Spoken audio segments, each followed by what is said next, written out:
Steve, go ahead.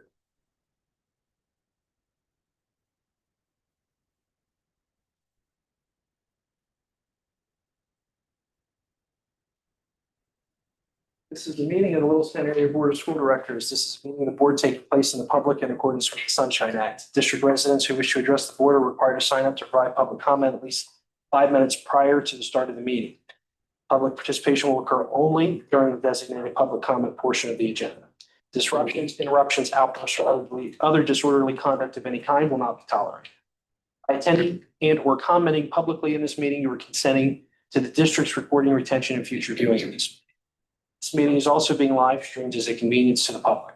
In the event the live stream fails or cannot be transmitted for any reason, the in-person meeting will continue without interruption. Mr. Shervick, would you please call? Mary Brenneman. Here. Janelle Ressler. Here. Alan McCall. Here. Nick Lovell. Here. Please stand for the Pledge of Allegiance and a moment of silence. Pledge allegiance to the flag of the United States of America and to the republic for which it stands, one nation, under God, indivisible, with liberty and justice for all.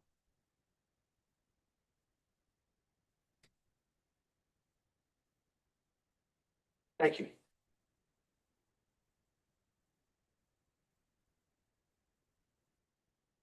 All right, there's no public comment, so we will go to Dr. Baring.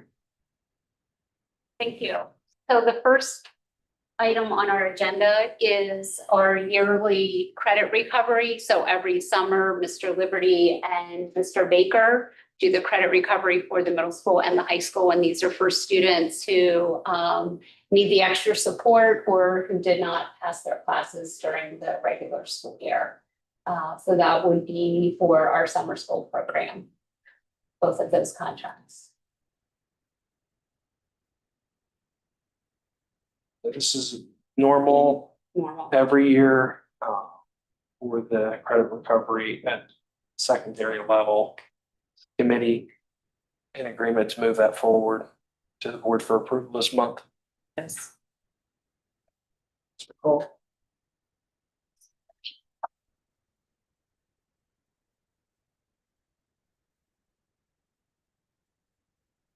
The next two items are for the high school. One is the AP Lang course that we have, and the other one is American Governments and Politics Today.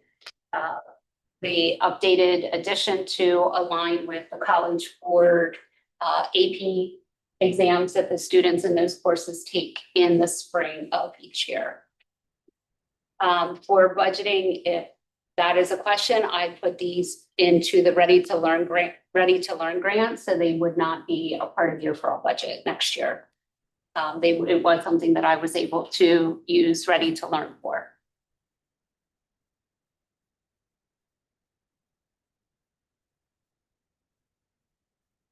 You don't have to use that at any specific time, like it's not.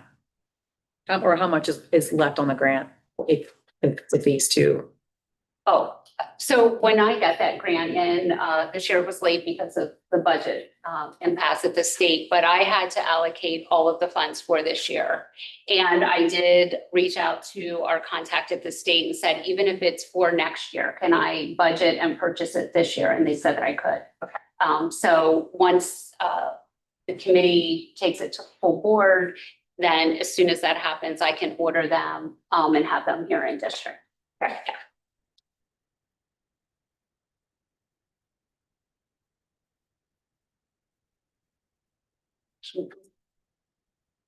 They were moving the textbooks forward. Yes. Yes.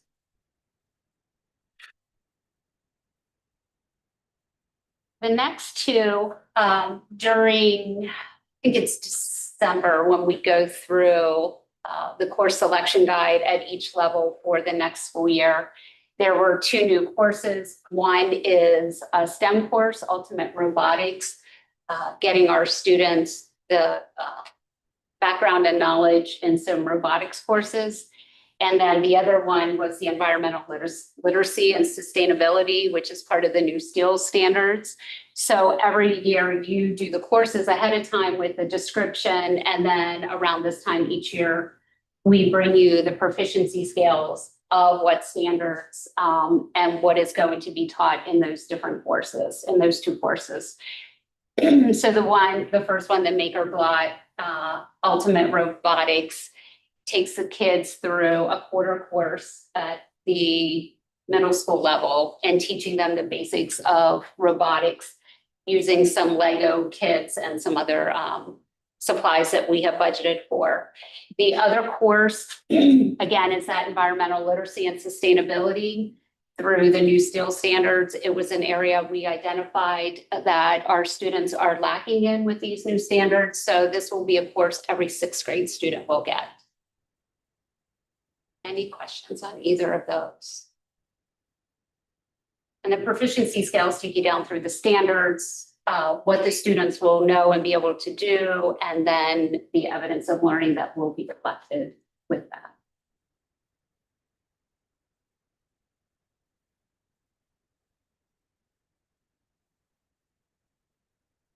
Any questions on the proficiency scales? Mrs. Ressler? Well, I'm just like thinking about the cost on the last, like, what, do we have an idea?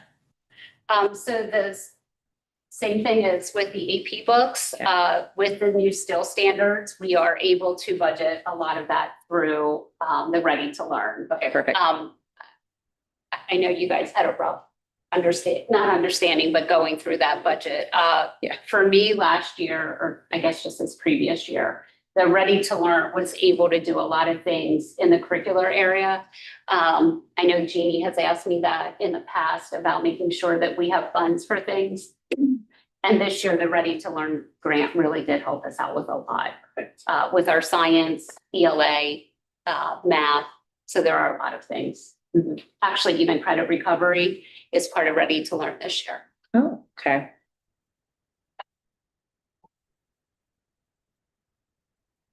Everybody go with the proficiency scales? Yep. Mm-hmm.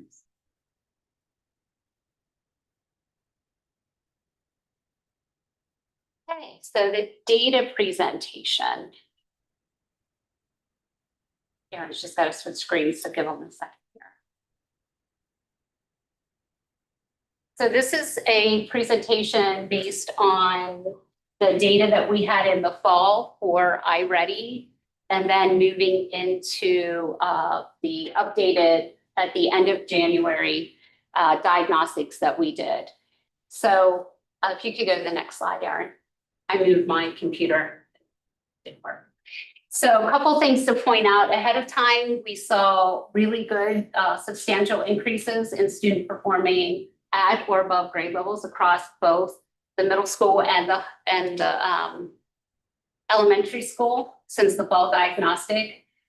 We did have a number of students who were performing at 3 or more grade levels below, which is obviously concerning. We were able to significantly reduce that. And then we are seeing that in reading and math both, we're seeing some gains in that. So it shows that we are paying attention to both of those areas. It's not to say that we are where we want to go. By no means are we there yet, but we are seeing that we are moving in the right direction with our instruction, our interventions, and in some of the things that we've been working on at the elementary and middle school.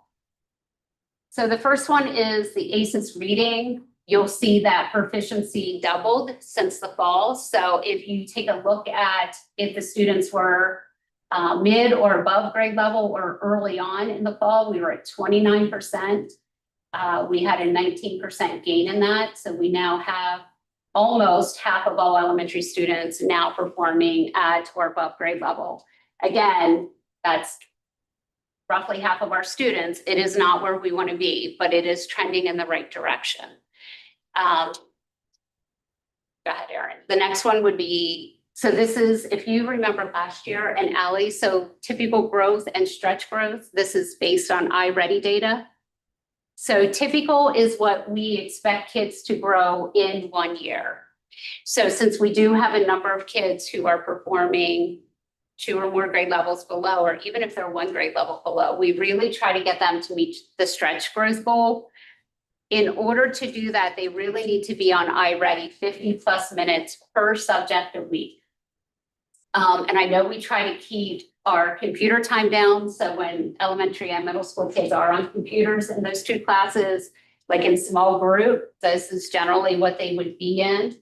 So when we did this diagnostic in January, 35%. Yes, that percent. Yeah, the Okay, far right 30. one, 35%. Yeah, so 35% had already hit their typical growth, with another 14% already reaching their stretch growth goal. So that is also trending in the right direction to get those kids. Again, if we are only making typical growth, they're just staying. If they're 2 years behind, they're staying 2 years behind. But if we can get them that stretch growth goal, then it's really accelerated, and we can get them to close that achievement gap. So then going into math for ACEs, you will see at the beginning of the year, total on grade level was only 18% for the elementary. And now we are at 38%. Again, it doubled. We're at an increase of 20%. I am not here to tell you that 38% is great, but it is what we are working on consistently at the elementary school with reading and math. To keep that number continuing to grow. So when we come back in June with another data update, we would hope to see that number continuing to increase based on what we have placed and put in place so far this year and last year. Same thing for their math growth. They have 21% of their students already meeting their typical growth, and only 4% in math. One of the things we are trying to work on at the elementary is some of our kids that are 2 or more grade levels below sometimes will get pulled out for the interventions during this time. So Mr. Moran and I are looking at, he's working with some of the interventionists over there as to how to get some students more personalized win time, what they need time, so that they can start working on this and having an intervention as well. So it's something that I'll keep you up to date on, but that we're working. So the first number, I'm not going to lie, is a bit alarming. So in first grade, when we tease out the data, we have 63% of our students who are already at 1 grade level below in math. So one of the things that Mr. Moran and I looked at when we saw this data is that currently in kindergarten, our math is at 2 o'clock in the afternoon.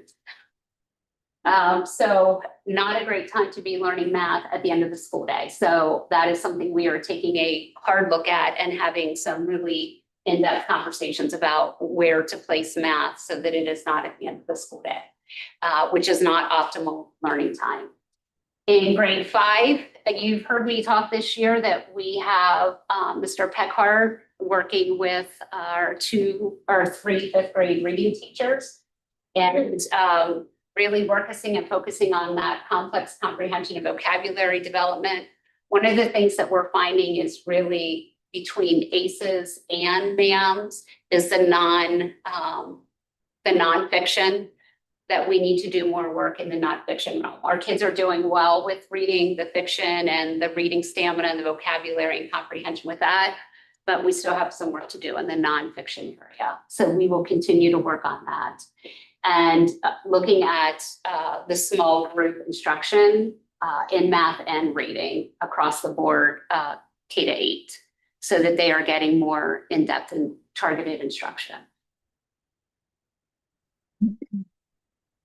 So MAMS, same type of data information. So reading gains driven by significant tier 3 reduction. So that is, I will say this is a lot of the work that's being done by Ms. Glass, working with our learning support teachers in the middle school, is that they now, traditionally it had been like a homework, monitoring goals type thing, where now they actually are getting additional instruction in their learning support classes. So they're kind of getting a double dip. Mr. Moyer, Dr. Moyer and I, about a month or 2 ago, had done some walkthroughs and happened to go into some learning support classrooms. And they were teaching, reinforcing the skills. And I think that speaks to the reduction that we're seeing in the number of kids falling below grade level. Again, I'm not here to tell you that that's a great number, but I'm here to say that we're trending in the right direction. And that we did, I don't want to like leave that out, but we did also make some gains in students performing mid or above grade level. Again, they're typical. I would say that they're doing really well with, that is one of Courtney, Miss Golden's goals for the year is making sure more kids are hitting that stretch growth goal. So you'll see 52% of their kids in January had already hit typical, and that 20% were already into their stretch growth goal. So a definite area of focus at the middle school this year. And then looking at their math proficiency, they are up to, 33% on grade level, and then a reduction of 6% who are in that bottom tier or the lower tier of 3 or more grade levels below. I also don't know if you'll remember when we talked earlier this year, and I think this is on a later slide too, that we brought some people in from the IU to work with the middle school to do small group differentiated instruction. So this is where they would look at what skills are the students missing that they are falling the 3 grade levels below. They also realigned some of their students. So if they were an accelerated student, might go into algebra and geometry in 7th and 8th grade, but they weren't being taught necessarily all of the 6th, 7th, and 8th grade standards because they were accelerated.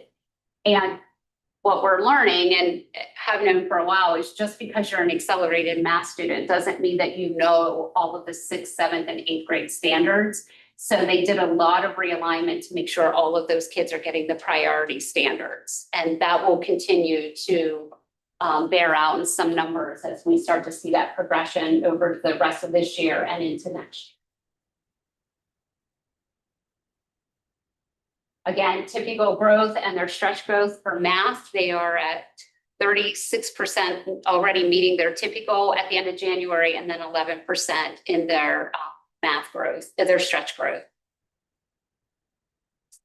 So district-wide, if you, I'm going to have to bring this up on my slide because it's so small I can't read. So on grade level at ACES, we have 48% on grade level in reading, and then 34% 1 grade level below. So that was in January. So if they're working on their stretch growth goals and doing some of those interventions, we would look to see that 34% number decrease and on that grade level increase for all of these numbers. So ACES math on grade level, 38%, 1 grade level below, 49%. Then going into the middle school, 43% on grade for reading, 33% for math, and then 26% and 38% respectively for 1 grade level below. So over 70% of the students are either on grade level or within 1 grade level. So that's our, we want to celebrate that because we have at least 70% of our kids who are within range. The other 30% are the things that we are working with and on.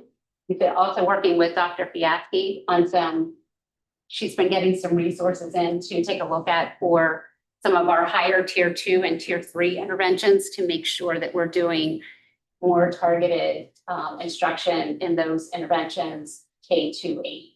And she's been a huge help in that manner. So some of our targeting for middle school, looking at 22% of our students in 8th grade being 3+ grade levels below. Now, keeping in mind, I don't know if you'll remember earlier this year when we presented, or I presented the middle of the year data, the 7th grade math had really taken a hit last year. And so what you're seeing is those same group of students who are now in 8th grade that are still struggling and needing to catch up on some of the math standards. So that has been a focus this year, going back to some of that realignment that I talked to, making sure they're getting all the priority standards. We're really trying to hit those pre-algebra readiness skills because we're finding that kids are missing those skill sets that they need, and then even some of the foundational skills. Grade 7 reading, 18% are 2 grade levels below. So I mentioned earlier, really focusing on those complex informational texts, those nonfiction texts, and then looking at the reading stamina. When we look at that, we give kids cold reads. They're called cold reads. So it's something that they have not read. It's the first time they're reading it. And then we really look at like the comprehension, their text dependent analysis, the vocabulary structure of that. So that's the work that we're doing in grade 6, 7, and 8, but specifically here targeting at 7. And then really just continuing to bridge that gap with those kids, especially the 1 grade level or below, to move them toward the proficiency. So it's not a great term, but what we would typically call like our bubble kids who just need that little bit of extra support to get them over the hump to proficiency, and making sure we're focusing on that. So our strongest gains are moving students into the mid or above category with a 13% increase in reading proficiencies at ACEs. And then the 9% reduction at MAMS, in the 3 grade levels below. And then looking at both schools, K-8, we are looking at a 6 to 20% increase between all of those different data points. So that we are getting kids to on grade level performance across all tested domains.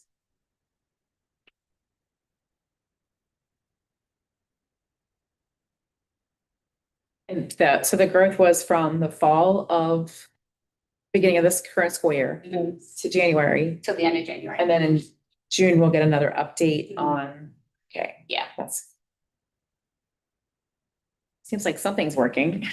Yeah. Positive. It is slow, incremental, but we're seeing the gains. Sometimes you have to go a little slow to go fast. And we're finding that the things that I feel like so some of the things that we're just taking the time to make sure we're analyzing, putting in place, making sure the students who need the support are getting the support. And we're not done. Like Mr. Moran and I meet quite a bit. I think almost anytime Tom comes to my office, I might be with Joey, but we take a look at the schedules. We take a look at teaching. We did the whole mystery science pilot. Now looking at the ELA, next year we'll work on, not that we're not working on math, but it hasn't been the primary focus because we just can't do all 3 pilots in 1 year and social studies. So like next year, then we'll continue on the math while still supporting science and ELA. You're seeing better growth and proficiency using iReady than we were using math. I'm not the best person to ask that. I wasn't here for math. I didn't do anything with math. Yeah, I don't know the answer to that. I can do some digging with Courtney and Joey and try to get an answer to you for that. I do want to say, and I can't speak to math at all, to be honest. Probably be the only person that don't. Because Joey wouldn't have been there either. Right, that would be accurate. So, yes. Here's what I will say about All the other people. Yeah, what I will say about iReady is I do like the data it gives us. Even today, I got an update from one of our support. We have a whole team at iReady, and I have seen them out at conferences. They contact us constantly. I got an email today from one of our support people that was talking about how 98% of our students met their time last week. So for time, we talk about anywhere from 30 to 49 minutes, but really trying to hit that 50 plus. So 98% of our students met that last week. And then they also talk about how many, or the percent of our students who passed 2 or more lessons per week.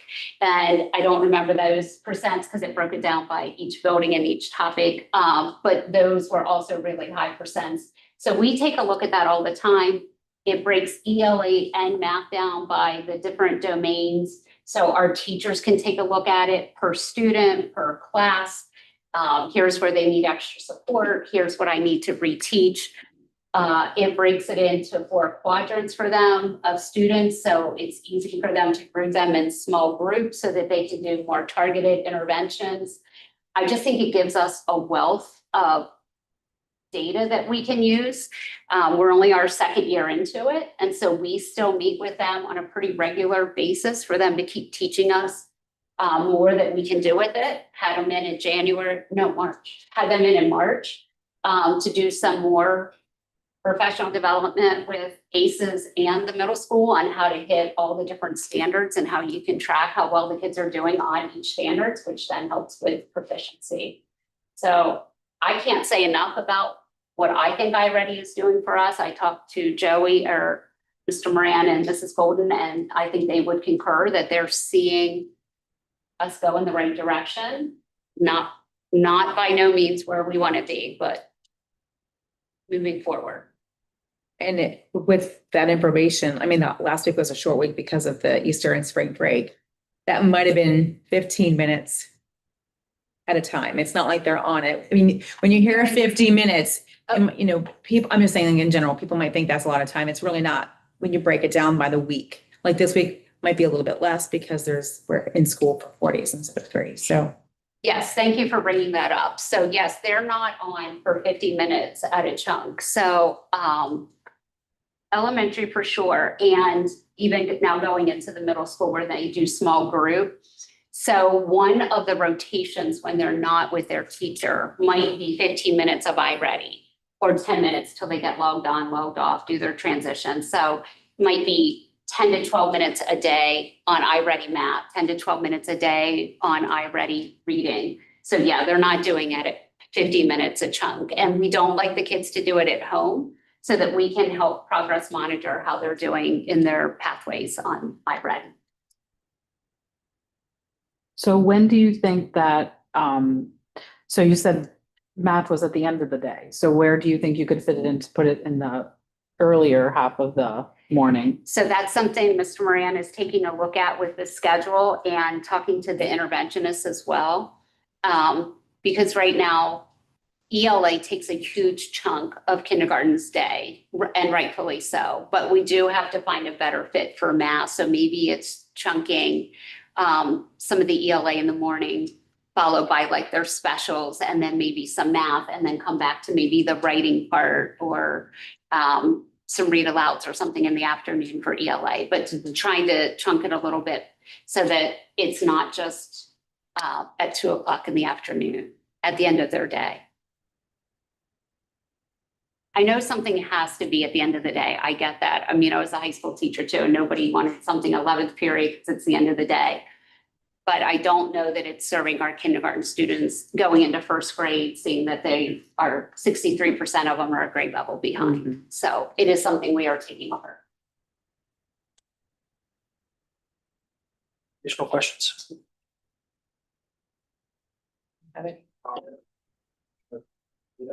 We always like to see Thank you. growth and efficiency. I know it's not quite where we want it yet. But it's better than it was. In the right direction. Yeah. So if we want to go into any questions or anything you need further on that. Going into the policies. Policy 138. There were absolutely no changes to that. It is just in the PSBA format. There's really no new language. It's just tied to all the state, federal, and PDE guidelines. So there were no changes to that. 311, I believe, is the same. There was one slightly new addition, just saying that members of the staff who have seniority have the right to receive the same performance rating. This is about when you get your performance rating, that if you have seniority, that they have the right to take a different position. if this is for a retention of staff, like if we were gonna do, I'm sorry, reduction of staff. If we were gonna do reduction of staff, it goes by seniority. And it also looks to whether or not anybody's had suspensions or unsatisfactory, but there's no changes in that policy.